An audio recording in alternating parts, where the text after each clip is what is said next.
billion sa ating mga magsasaka at mangingisda.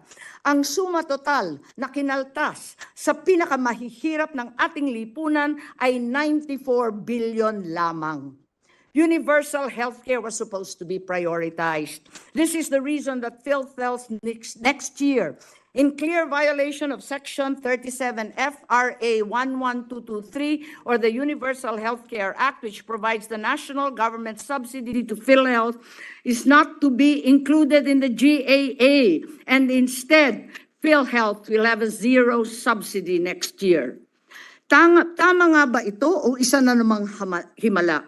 Habang ang ating mamayan ay nagkukumahog mabayaran ang kanilang premium sa PhilHealth, nagdesisyon na lamang tayo basta't ihinto ang kontribusyon ng pamahalaan at salakayin na lamang ang trust fund ng PhilHealth.